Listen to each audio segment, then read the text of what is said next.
নমস্কাৰ বন্ধু বান্ধৱীসকল, স্বাগতম জনাইছোঁ আপোনালোকৰ মৰমৰ ইউটিউব চেনেল ৰুৰালী অসম চেনেলটিলৈ। আৰু আজি আমি আহিছোঁ দৰং জিলাৰ এখন ভিতৰুৱা গাঁও হাজৰিকাপাৰা। আৰু হাজৰিকাপাৰাত আহি আমি এটি বিশেষ ধৰণৰ ভেলাঘৰ দেখিছোঁ। আপোনালোকে হয়তো পিছফালে দেখিছে, মোৰ পিছফালে এটি ৰাজপ্ৰসাদৰ আৰ্হিত ভেলাঘৰ নিৰ্মাণ কৰা হৈছে।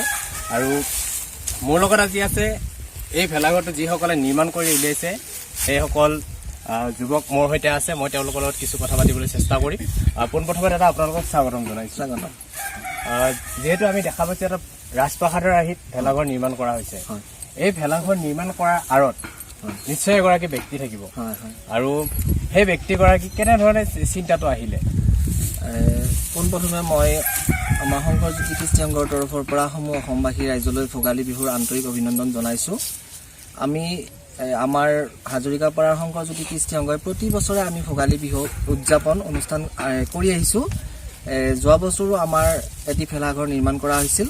এই বছৰো আমি তাতকৈ আৰু অলপ ধুনীয়াকৈ আমি ভেলাঘৰটি নিৰ্মাণ কৰিছোঁ। আমাৰ মূলতঃ এই ভেলাঘৰটিৰ আঁৰৰ ব্যক্তিজন বুলি ক'লে আমি মূলতঃ এজন যুৱকৰ নামেই ল'ব লাগিব, ৰাজু ডেকা। আৰু কেইজনমান আছে, কুচুম ডেকা, নিপন কলিতা, মানস চহৰীয়া আৰু বহুকেইজন আছে যুৱক। গোটেইকেইজন কৰ্মমুখী যুৱক। তেওঁলোকে দিনত কাম কৰিব পৰা নাই, দিনত ব্যস্ত হৈ থাকে। ৰাতি কিন্তু তেওঁলোকে বহু কষ্ট কৰি এই এমাহ জোৰা ধৰি এই ভেলাঘৰটিত লাগি আছে আৰু প্ৰায় সম্পূৰ্ণ কৰি তুলিছে।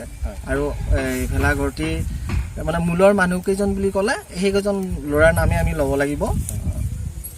আৰু যিহেতু ভোগালীক আদৰাৰ সম্পূৰ্ণ প্ৰস্তুতি চলিছে গোটেই ৰাজ্যতে, আৰু ইয়াৰ মাজতে ভেলাঘৰলৈ কিছু সংখ্যকে প্ৰতিযোগিতাত অৱতীৰ্ণ হোৱা পৰিলক্ষিত হয়। ত' আপোনালোকে সেই প্ৰতিযোগিতাৰ লক্ষ্য কৰি এই ভেলাঘৰটি নিৰ্মাণ কৰিলে? নাই, আমি কোনো প্ৰতিযোগিতা লক্ষ্য কৰি আচলতে ভেলাঘৰটি নিৰ্মাণ কৰা নাই। আমি মাঘ বিহুৰ পৰম্পৰা অক্ষুণ্ণ ৰখাৰ নিমিত্তেহে এই ভেলাঘৰটি নিৰ্মাণ কৰিছোঁ। যোৱা বছৰ যিহেতু আমি এটা ভেলাঘৰ নিৰ্মাণ কৰিছিলোঁ, এইবাৰো ল'ৰাখিনিয়ে বহু কষ্ট কৰি ভেলাঘৰটি নিৰ্মাণ কৰিছে। মানে ইয়াত কোনো ধৰণৰ প্ৰতিযোগিতাৰ মানসিকতা নোহোৱাকৈ কেৱল নিজৰ সংস্কৃতিক বজাই ৰখাৰ বাবেই, নিজৰ সংস্কৃতিক ধৰি ৰখাৰ স্বাৰ্থত এই ভেলাঘৰটি নিৰ্মাণ কৰি উলিওৱা হৈছে। মোৰ লগত আছে আৰু কেইজনমান যুৱক, আপোনালোকক স্বাগতম জনাইছোঁ।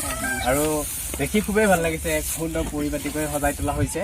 আৰু আপোনালোকৰ মনোভাৱ কেনেকুৱা? এই ভেলাঘৰটি ইমান ধুনীয়াকৈ নিৰ্মাণ কৰি উলিয়াইছে, আমাৰ ৰাইজে চাবলৈ আহক সেই আশা কৰিছে চাগে? হয়, তেনেকুৱাই। আমাৰ যিহেতু বিহুখন পাতো হয়, গতিকে ভেলাটো নহ'লেও ভাল নালাগে। গতিকে আমি বহুত কষ্ট কৰি ভেলাঘৰটো বনাইছোঁ। প্ৰায় এমাহ ধৰি ইয়াত আমি কাম কৰি আছোঁ। আমাৰ বহুজন ল'ৰা আছে, 20-25জন প্ৰায় ল'ৰাই ৰাতি কাম কৰি দিনত নিজৰ কামৰ মাজত থাকে যদিও ৰাতি কষ্ট কৰি আমি কামখিনি কৰিছোঁ। বৰ্তমান আমাৰ কাম শেষ হৈছে। কৰ্মব্যস্ততাৰ মাজতো নিজৰ সংস্কৃতিক বজাই ৰখাৰ এক প্ৰয়াস কৰিছে। ত' খুবেই ভাল লাগিছে। আৰু আমি কথা পাতিলোঁ, আপোনালোকে আমাক সময় দিয়াৰ বাবে আপোনালোক সকলোকে ধন্যবাদ জ্ঞাপন কৰিছোঁ। পুনৰ এবাৰ আমাৰ দৰ্শকসকলক ভোগালী বিহুৰ শুভেচ্ছা জ্ঞাপন কৰি আজি আমাৰ এই ভিডিঅ'টিৰ পৰা বিদায় মাগিছোঁ। ধন্যবাদ। জয় আই অসম। ধন্যবাদ।